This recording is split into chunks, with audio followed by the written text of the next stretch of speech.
L'œuvre de Dieu ne va pas aller de l'avant. Quand tu sers Dieu quand tu as envie, l'œuvre de Dieu ne va pas aller en va. Quand tu sers Dieu selon tes humeurs, l'œuvre de Dieu ne peut pas aller de l'avant. Si moi aujourd'hui j'avais suivi mes humeurs, je n'allais pas venir ici. Je n'allais pas venir. Si j'avais suivi mes humeurs, je n'allais pas vous prêcher pendant Corinthe. Je n'allais pas prêcher. Parce que juste la semaine avant Corinthe, moi j'étais sous cure. J'allais chez Dr Michel pour prendre des médicaments. J'étais sous cure. Jusqu'à la veille de la Corinthe, j'ai pris des médicaments. Est-ce que quand vous m'avez vu prêcher pendant Corinthe là et tous les autres dimanches, vous pensez que j'étais malade? Non. Ma femme, c'est ici. C'est elle qui m'a poussé à aller à l'hôpital. J'ai frissonné la nuit comme ça. Maintenant, on a Tébino sans sentiment, sans émotion, sans humeur. Parce que je dois être là. Mais quand on sert Dieu seulement comme ça, hein, surtout ici là, s'il pleut, il meurt et mati. Voilà, alors là vraiment donne des raisons de ne pas venir à l'église parce qu'il a plu.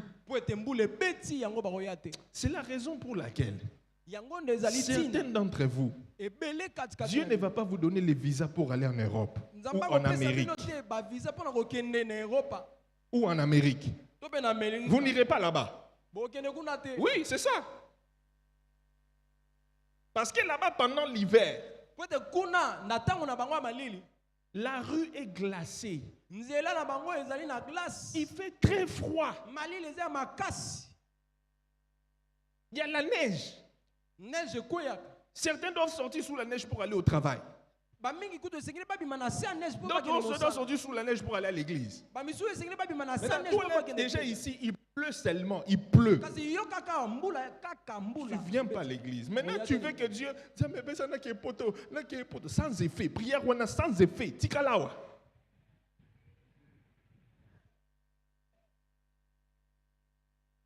Oui. Demande à ton voisin, est-ce que quand il pleut, toi tu viens à l'église? Quand il pleut.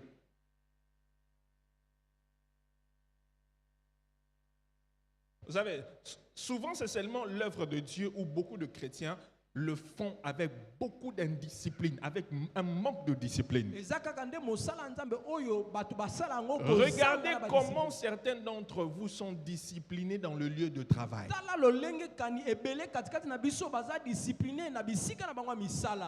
Regardez la discipline que certains d'entre vous ont au travail. Vous êtes très disciplinés. Là-bas, tu es discipliné. Mais ici, quand c'est l'œuvre de Dieu, tu penses que tu fais ça pour le pasteur. Alors que c'est Dieu le patron. Là, tu as un manque de discipline terrible. Après, tu veux que Dieu te bénisse. Ça ne va pas marcher. Si seulement tu pouvais prendre la discipline que tu as au travail, tu la mets aussi dans ton service, dans l'œuvre de Dieu. Ce travail et cette vision va aller plus rapidement qu'elle est en train d'aller maintenant.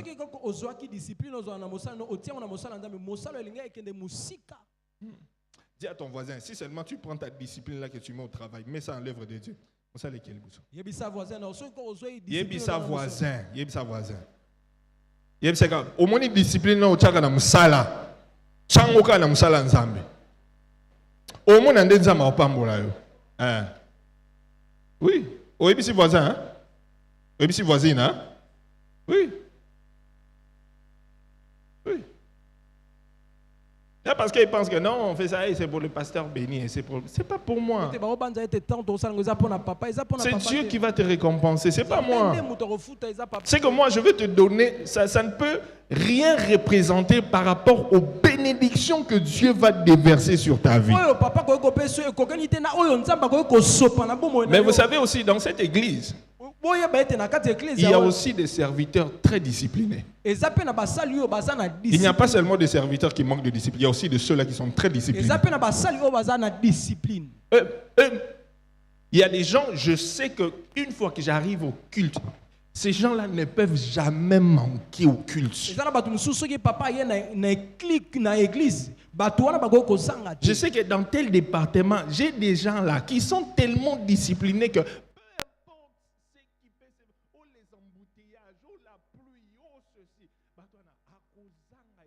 et puis cette personne sera toujours à son poste. Ce sont des personnes très disciplinées. Et que le Dieu que je sers vous bénisse abondamment. Amen. Oui, que Dieu vous bénisse abondamment. Vous vous connaissez, peut-être, je ne veux pas citer les noms. Je risque, après le culte de mon papa, vous vous connaissez, je vous connais. Que Dieu t'aide à être discipliné. Amen. 1 Corinthiens chapitre 9, le verset 25. 1 Corinthiens 9, 25. 1 Corinthiens 9, 25.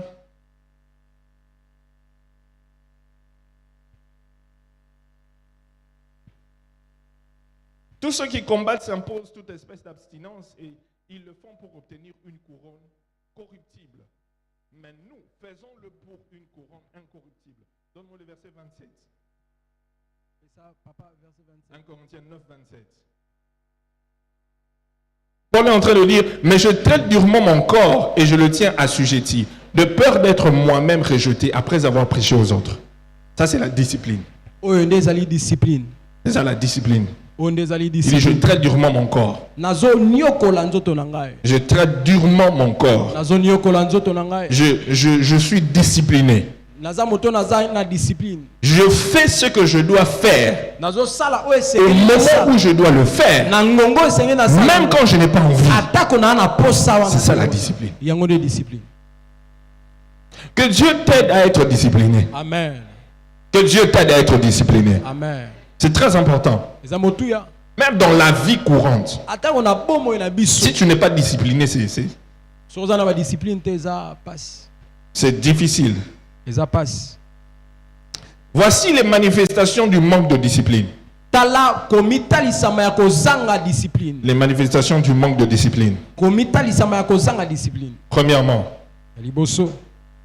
un serviteur manque de discipline lorsqu'il arrive régulièrement en retard. Oui. Un serviteur manque de discipline lorsqu'il arrive toujours régulièrement en retard. Toujours en retard. En retard. Regardons seulement la manière dont nous venons à l'église.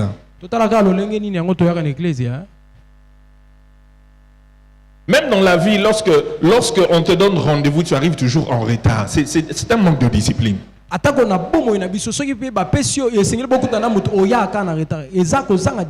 donne rendez-vous, mais tu arrives toujours en retard. Hein? Tu dis, je ne sais pas si le retard, c'est un esprit congolais ou un esprit africain. Je ne sais pas.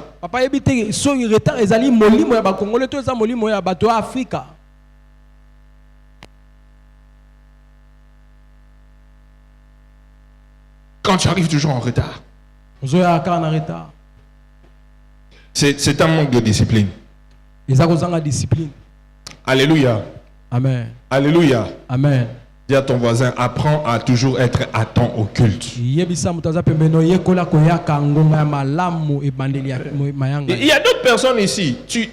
Si tu décides aujourd'hui, tu peux commencer toujours à être à temps, à l'heure. Au culte. Un serviteur ne peut pas venir au culte à la même heure que les membres de l'église. Non.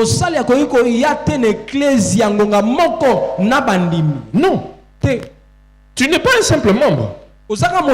Tu es un serviteur. Tu as un rôle à jouer dans l'église. Oui. Tu ne peux pas venir, tu viens comme ça, hein? Le culte commence à 7h30 le dimanche. Toi, tu sors là 8h. Mayanga lezo banda 7h30 mokolo yenga yo ye wana 8h. 8h30. 8h30. Et puis il y a certaines personnes qui donnent la raison et disent moi je n'ai rien à faire. Est-ce que moi j'ai fait quelque chose à l'église dimanche? Est-ce que moi j'ai fait quelque chose à l'église dimanche? Mais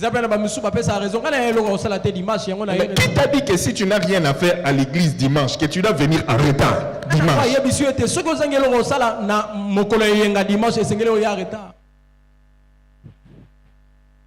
Qui t'a dit ça? D'où vient cette théorie-là? Le retard. Deuxième, manifestation du manque de discipline. Un serviteur manque de discipline lorsqu'il dort pendant les réunions importantes.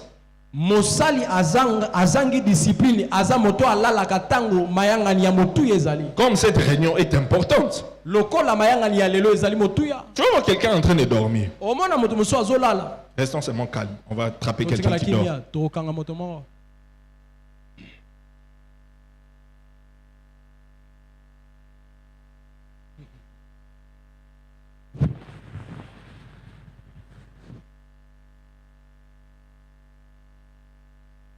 Ils se sont tous réveillés.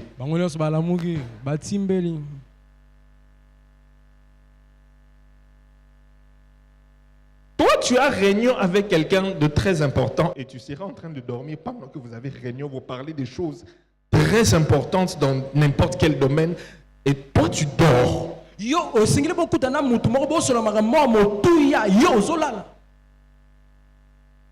pas discipliné. Surtout pendant les cultes. Hein? Désormais, dimanche, pendant les cultes, si quelqu'un dort, je connais ton nom, on a belé le micro.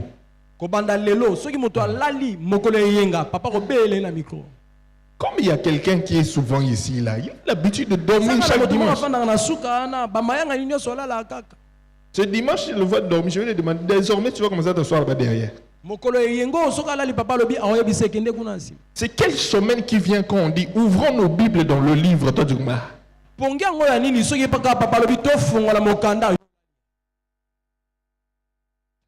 quel genre de sommeil ça? Moi, c'est un dimanche, je lui ai dit, mais c'est quoi quand je commence à prêcher, tu commences à dormir? C'est quoi cette histoire?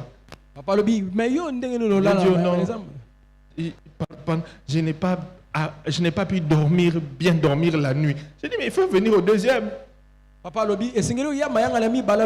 au deuxième. Tu sais pas, est-ce que tu es seulement obligé de venir au premier culte?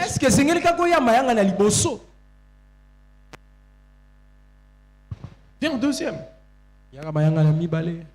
Tu sais aussi, le fait de dormir pendant qu'on prêche, ça montre aussi que tu es en train de dire à celui qui prêche là, ce que tu dis n'est pas important. C'est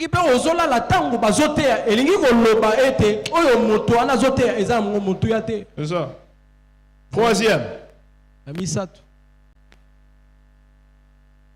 Troisième manifestation du manque de discipline, c'est l'oubli constamment de ses responsabilités.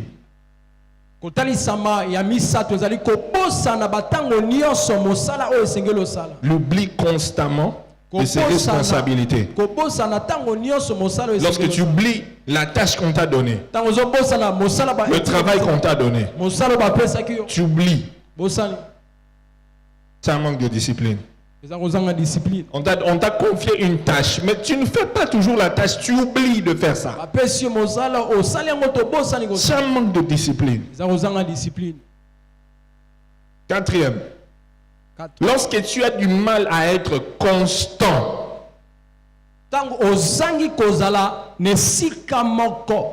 c'est une autre manifestation. Lorsque tu as du mal à être constant, c'est un manque de discipline. Quantième. Hein? Cinquième. Lorsque tu es toujours sur ton téléphone pendant le culte ou pendant les réunions, tu es toujours sur ton téléphone. Tu es toujours sur ton téléphone. Facebook, TikTok, ah.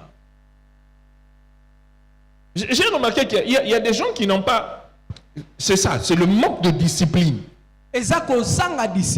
Tu es à l'église. On prêche. Mais toi, tu es sur ton téléphone, tu es sur Facebook. Sur WhatsApp. En train de chatter avec des...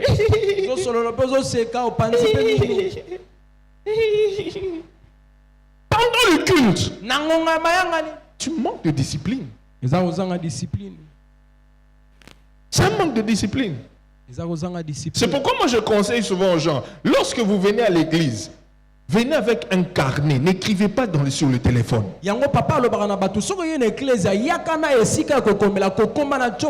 N'écrivez pas sur le téléphone. Parce que quand tu es sur ton téléphone en train d'écrire, un message entre, tu dois cliquer là-bas et puis commencer à voir. Et puis là on te dit, oh non, tu vois, après le culte, quelqu'un qui n'est pas à l'église et te dit, oh mon après culte, non, c'est là. Après tu commences, oh non, tu vas, d'ailleurs le pasteur est en train de prêcher, je te rappelle après, je vais t'écrire à Coméliope. Toi aussi tu écris. Et tu écris. On est en train de prêcher des choses importantes. Mais toi tu commences à répondre au téléphone. C'est le manque de discipline. S'il y a un voisin à côté de toi en train d'écrire au téléphone, tu lui dis, dimanche, somba carné. Tu vois, tout celui qui est ici, dimanche, je te vois en train d'écrire sur ton téléphone. Si je te vois écrire avec ton téléphone,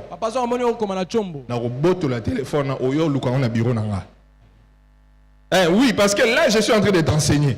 Je suis en train de t'enseigner, tu es serviteur. Mais si après avoir enseigné, je te vois toujours faire ce que j'ai interdit là, je vais vraiment venir, papa, je prends ton téléphone, je mets dans la poche. Les membres ne vont pas comprendre pourquoi j'ai pris ton téléphone.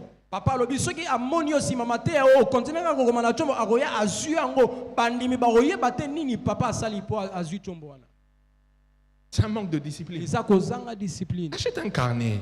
Je ne sais pas quand tu étais à l'université ou à l'école, tu écrivais dans ton téléphone. Tu avais un carnet où tu écrivais, non? Regarde quelqu'un à côté de toi, dis-lui, somba carnet. Pas un téléphone. Ou comme un téléphone. Il y a somba carnet. Somba carnet.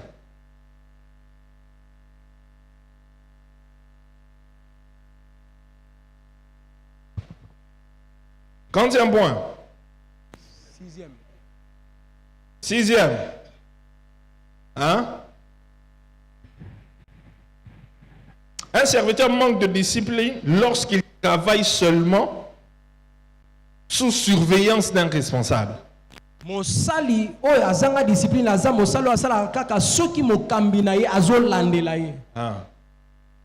Tu travailles seulement sous surveillance. On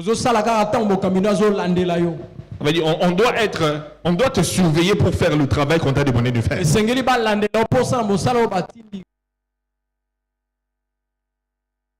Si le chef de département n'est pas là, tu ne vas pas faire le travail pour lequel tu as accepté de faire. Tu ne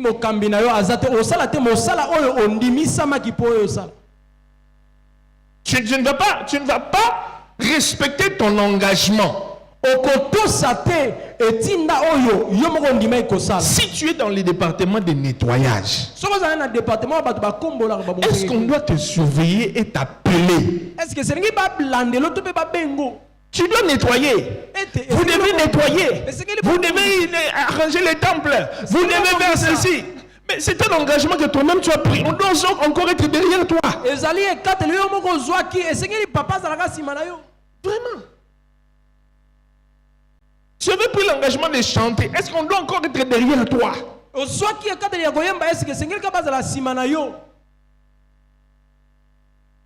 Si on veut pris l'engagement d'être dans la presse, la sécurité, protocole, est-ce qu'on doit encore être derrière toi? Est-ce qu'on doit être derrière toi? C'est un manque de discipline. Quand on doit toujours te rappeler tes responsabilités, te rappeler ton travail. Quand te met au programme. Et puis, on te met au programme, on établit un programme, un calendrier. On t'explique, tu vois, toi, tu vas faire ça. Toi, tel jour, tu vas faire ça. Toi, tel jour, tu vas faire ça. Et le jour en question, tu n'es pas là.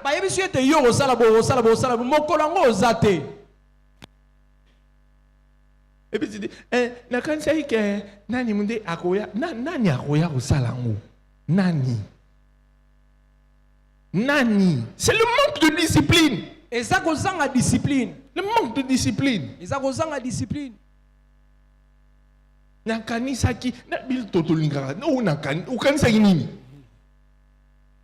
Tu n'étais pas là quand on a établi le programme. Tu as vu, non? Oui, on t'a communiqué, oui. Mais on a kanisaki. Quelqu'un dit manque de discipline. Manque de discipline. Manque de discipline. Troisième erreur à éviter.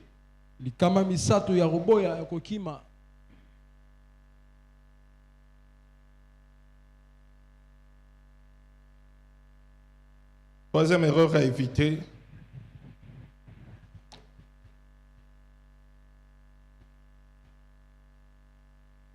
C'est servir sans préparation. Servir sans préparation. Servir sans préparation. Ah. Servir sans préparation. En parlant de la préparation, nous devons savoir que la foi ne signifie pas l'improvisation permanente.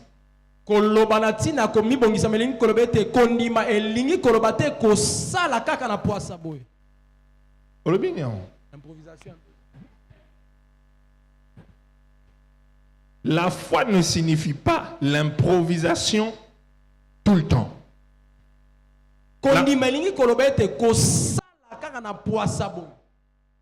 Ça ne veut pas dire improviser tout le temps. Non, il faut une préparation. Il faut se préparer. Tel que je suis venu vous prêcher là. Tel que j'enseigne là. Je me suis préparé avant de venir vous enseigner. Je ne veux pas dire seulement non. Le Saint-Esprit va m'inspirer à la chair. Non. J'ai pris le temps de bien préparer l'enseignement parce que je sais que je viens enseigner aux serviteurs. Oui. C'est pas que vous savez, vous les musiciens, vous les musiciens, vous allez voir comme ça, non? Oh non, dimanche seulement, sur la chair, on va improviser. Hey! Vous improvisez chaque semaine. Chaque vendredi, vous improvisez. Chaque dimanche, vous improvisez. Finalement, quand est-ce que vous allez vous préparer pour servir? Vous n'avez pas de temps de... Vous ne répétez pas. Vous ne préparez pas le culte. Ce n'est pas se préparer. Vous ne travaillez pas votre voix. Il faut se préparer. C'est comme la technique là. Vous savez que vendredi nous avons culte, dimanche nous avons culte. On vient déjà tester les micros samedi. On fait la balance des musiciens, tout ça, on fait ça bien avant. Ce n'est pas que 5 minutes avant que le culte, 7h20, dimanche. 7h20, et vous allez voir, Rigen. Allô, allô, allô, allô, allô, allô, allô, allô, Jésus, et check, man, check. 5 minutes. 5 minutes avant le début du culte. 5 minutes, allô. Et puis, allô, et puis vous allez entendre. Ça entendre.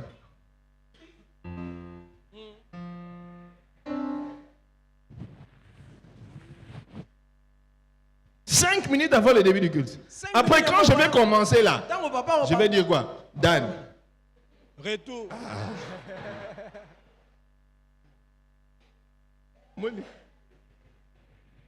Ils n'ont pas préparé les retours.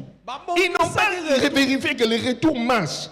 Que le drum est bien réglé. Après, le drummer va commencer.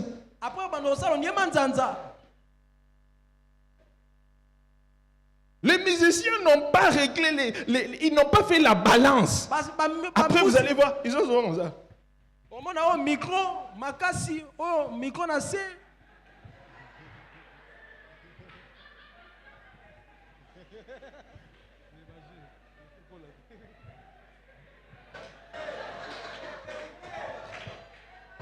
Pas de préparation.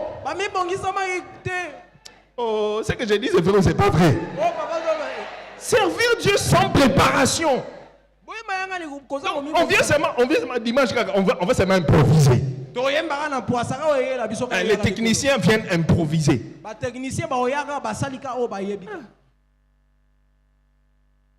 C'est quelque chose que nous devons éviter.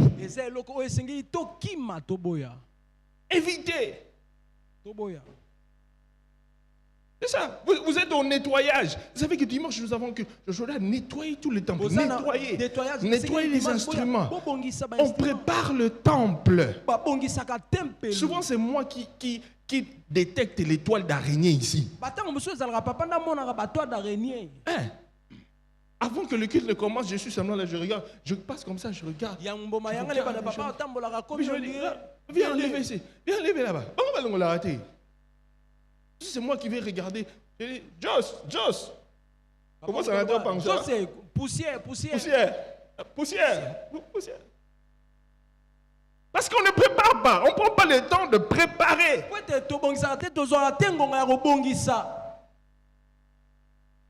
prépare pas. Et même ceux qui vont venir faire ici, conduire le culte et tout ça, vous allez voir, ils ne se préparent pas spirituellement, même pour venir conduire le culte. On le fait comme une routine. On improvise. À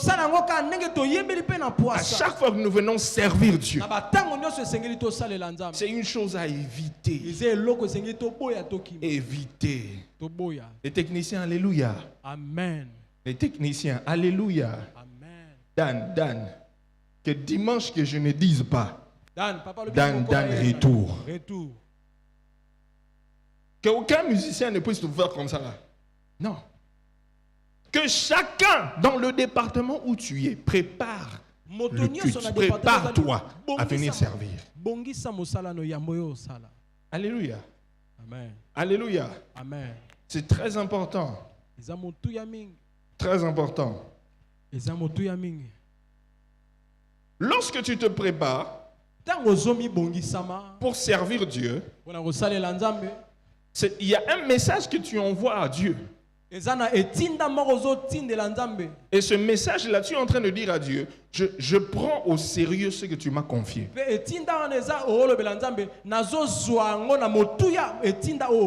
Le travail que tu m'as donné là, je le prends au sérieux. C'est pourquoi je me prépare avant de te servir. Je prends au sérieux. Parce que comme ceux qui aiment toujours improviser, ça veut dire qu'ils prennent cette chose à la légère. Ils prennent ça à la légère. Tu n'as pas préparé ta voix, tu n'as pas répété. C'est pourquoi certains d'entre vous, vous allez être ici comme ça et vous ne connaissez pas la chanson. Quelqu'un improvise, il chante une chanson là-bas. Et puis on va la tout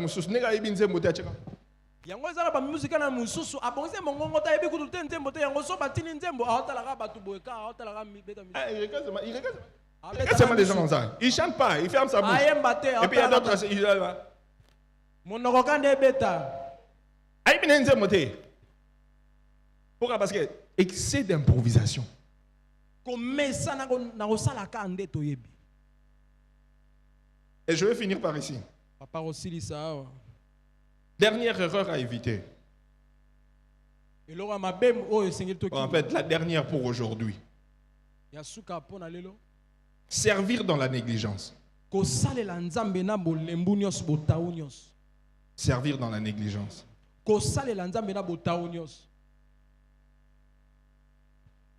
Servir dans la négligence.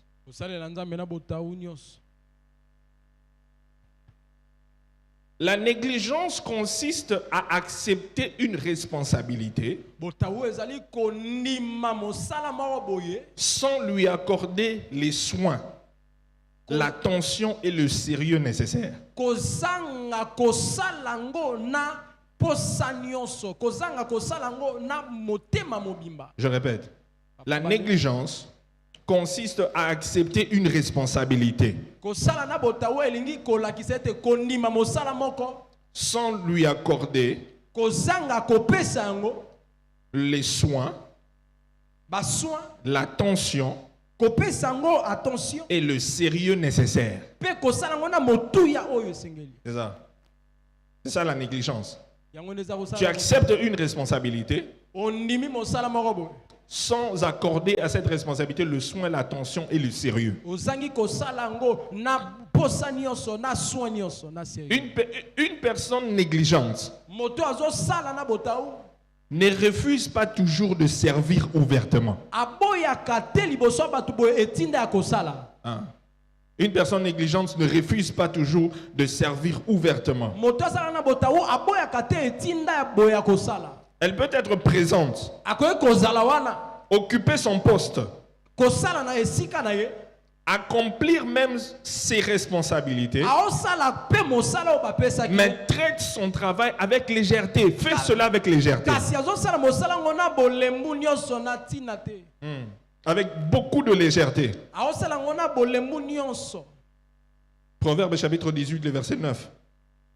Proverbe 18, 9. Proverbe 18, 9. Est-ce qu'on peut lire cela? On y va. Une, deux, go. Celui qui se relâche dans On reprend. On fait ça à haute voix. Une, deux, go. Celui qui se relâche dans son travail est frère de celui qui détruit. Donne-moi la version Semeur. Fais ça, papa, version Semeur. On y va, on lit. Une, deux, go. Qui se relâche dans son travail est frère de celui qui détruit. Donne-moi la parole de vie. Parole de vie, c'est... Fais ça, papa, J'aime bien parole de vie. PDV. Trouve ça rapidement. La parole de vie dit ceci. Celui qui néglige son travail et celui qui le détruit se ressemblent comme des frères. C'est ça. Parole de vie, le bio. Oyo azo sala mosala na mabe. Pe oyo azo bebisa bango nyonso baza bandeko. Celui qui néglige son travail oyo azo sala mosala ne et celui qui le détruit na oyo azo bebisa ngo se ressemblent comme des frères. Bakokani lokola bandeko. Celui qui néglige et celui qui détruit. Azo sala na botauna oyo azo Vous faites le même travail. Bo sala mosala moko. Oui. Ce n'est pas juste parce que telle personne est en train de détruire l'œuvre de Dieu que celui qui néglige est différent de celui qui détruit. Non. Celui qui détruit l'œuvre de Dieu par ses paroles, par son attitude, ouvertement il est en train de détruire, combattre l'Église. Il fait le même travail que celui qui néglige l'œuvre de Dieu.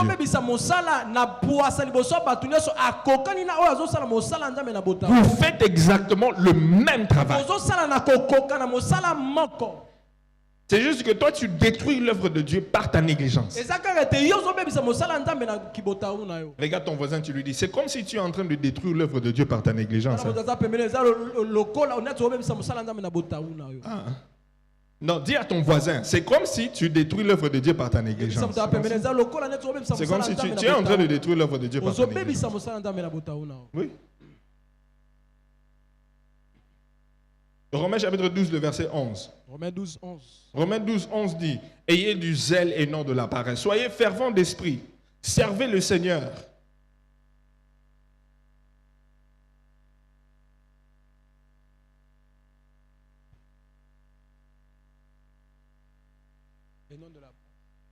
Romains 12, 11. Ayez du zèle et non de la paresse. Soyez fervents d'esprit. Servez le Seigneur. Tu dois avoir ton zèle. Alléluia. Amen. Alors voici les signes de la négligence. Quelques signes de la négligence. Quelques signes de la négligence.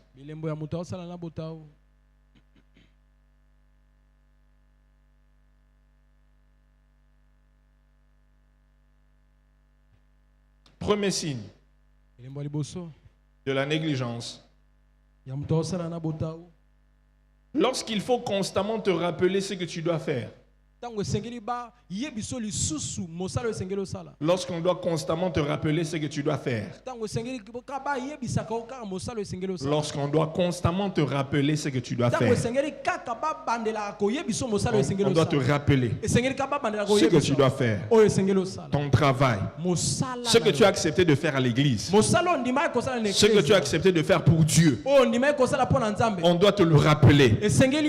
Encore. Encore. C'est un signe que tu es négligent. Tu es négligent. Oui. Si on doit toujours te rappeler, Dan, retour. Chaque dimanche. C'est une négligence quotidienne.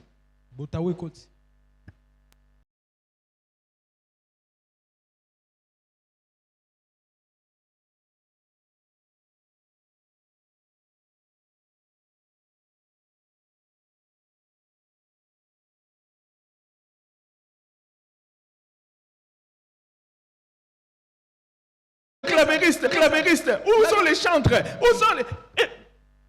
Négligence? Négligence? Écoutez. Mais aujourd'hui, on a fond d'émission. Comment tu n'as pas donné?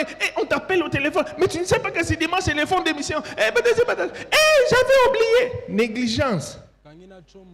Oh, l'obité, hein? Négligence. Le bas bien. Négligence, hein? Écoutez. Négligence, écoutez. Lorsqu'on doit te rappeler ce que tu dois faire, tu es déjà dans la négligence. Celui qui n'est pas dans la négligence sait ce qu'il doit faire et discipliné. Tu le fais. Tu fais ton travail sans qu'on puisse te rappeler. Deuxième. Lorsque tu sers sans préparation, on a déjà parlé de ça. Lorsque tu sers sans préparation. Troisième. Lorsque tu travailles sans attention. Lorsque tu travailles sans attention. Ça veut dire que tu travailles sans regarder la qualité du travail que tu fais. La qualité du travail. Tu fais seulement rapidement, tu fais seulement vite. Tu ne prends pas, tu ne regardes pas les détails. Je suis quelqu'un qui regarde beaucoup les détails. Souvent même lorsque je travaille avec l'ancienne Malou, les chiffres et tout ça, elle peut me donner un rapport comme ça. Et puis je regarde. Je dis, mais tu as oublié ça. Papa, j'ai dit, tu as oublié ça. Comment je n'ai pas vu? Je dis, je regarde les détails. Tu travailles sans attention. Il y a la négligence. La négligence. Quatrième. Lorsque tu ne prends pas les instructions au sérieux. Tu ne prends pas les instructions au sérieux. C'est le signe d'une négligence. On te donne une instruction précise. Mais tu fais ce que tu veux faire. On te corrige, mais tu continues dans la même lignée. Il y a la négligence. J'ai prêché ici sur la dîme. Si c'est combien de fois sur la dîme? Cette année, j'ai parlé de la dîme. Mais il y a des gens, si on va le corriger, il a commencé. Et puis, jusqu'aujourd'hui, il ne donne pas sa dîme. On peut le reprendre, mais il ne continue pas à donner sa dîme. On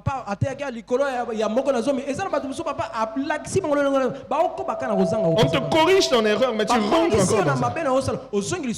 C'est la négligence. C'est la négligence. Quantième?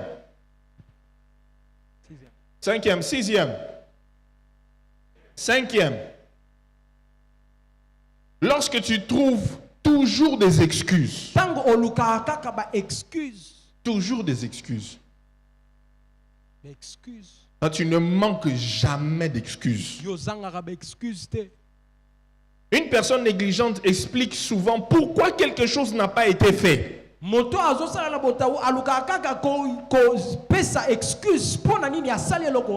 vont trouver une raison.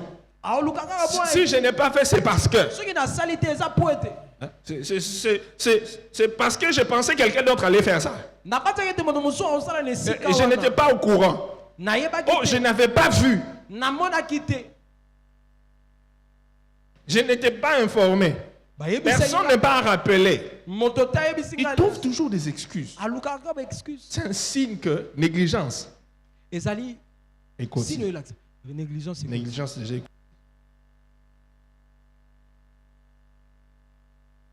Négligence des écoutes. 6e.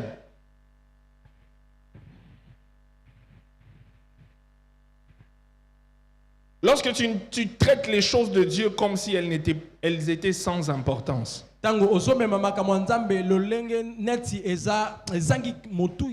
Tu traites les choses de Dieu comme si elles étaient sans importance. Tu traites les choses de Dieu comme si elles étaient sans importance.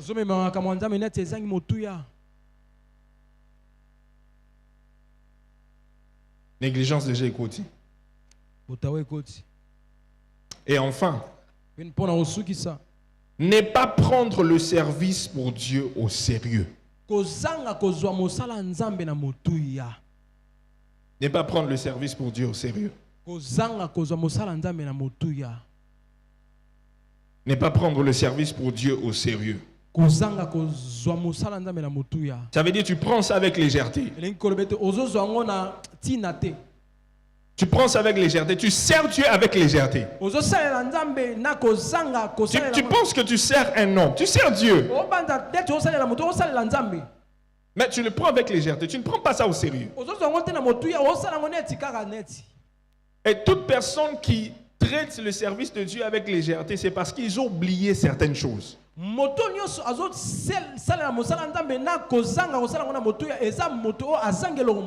ont oublié quelque chose. Ils ont oublié premièrement qui il sert. Ils ont oublié qui il sert. Et pourquoi il sert. Et troisièmement, ils ont oublié qu'ils vont rendre compte à Dieu. Vous n'allez pas rendre compte devant moi, non. Chacun de nous rendra compte devant Dieu. Pas devant moi. Pas devant moi. Ceux qui tombent dans la négligence, c'est parce qu'ils ont oublié qu'ils servent qui ils servent. Pourquoi ils servent. Et qu'ils vont rendre compte.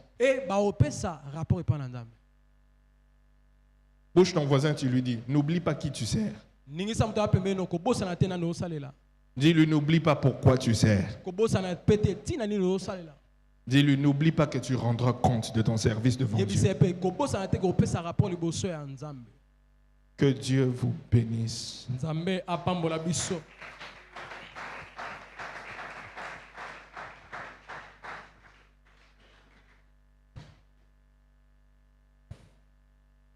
Lève-toi, tu es.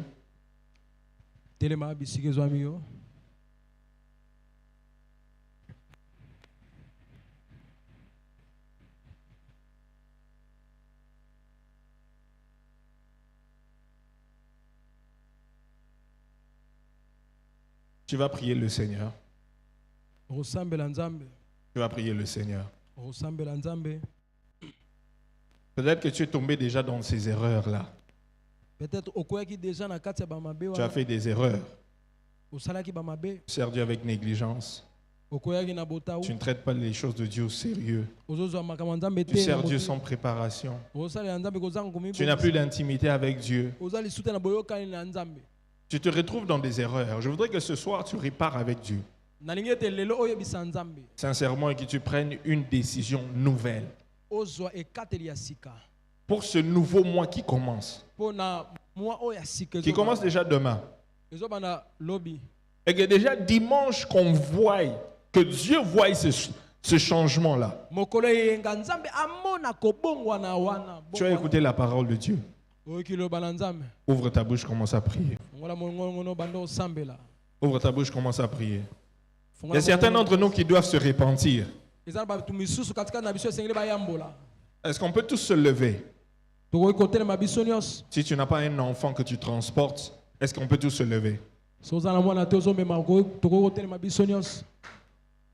On peut tous se lever et nous prions. Prie le Seigneur, prie le Seigneur. Prie le Seigneur. Prie le Seigneur. Prie le Seigneur. Prie le Seigneur. Prie le Seigneur. Si tu dois demander pardon, demande pardon au Seigneur et puis répare avec lui. Montre-lui la décision que tu as prise. Que tu ne dois plus servir Dieu sans discipline. Que tu ne peux pas servir Dieu dans la négligence. Que tu ne peux pas servir Dieu sans préparation. Prie le Seigneur, prie le Seigneur. Prie le Seigneur. Prie le Seigneur. Tu rendras compte devant Dieu de la manière dont tu le sers. Tu rendras compte devant Dieu de la manière dont tu le sers. Je voudrais que ce soir tu prennes une décision qui va t'accompagner pour le restant de cette année. Pour le restant de cette année. Lorsque tu es dans ces erreurs, Dieu ne va pas te bénir. Prie le Seigneur, prie. Chacun d'entre nous, prions. Prions. Prions. Prions. Prions. Prions Dieu. Prions Dieu. Prions Dieu. Prions Dieu. Prions Dieu. C'est entre toi et Dieu. Entre toi et ton Seigneur. Entre toi et ton Seigneur. Entre toi et ton Seigneur.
Au nom puissant de Jésus, Na kombo yango ya Yesu. nous avons prié. Tobondeli. Amen. Amen. Nous acclamons le Seigneur pendant que s'assoit. Ozobetela kolo maboko. Tu peux t'asseoir. Okoki kofanda. Quelqu'un s'est retrouvé dans ce message? Moto moko ami moni na kati ya mateya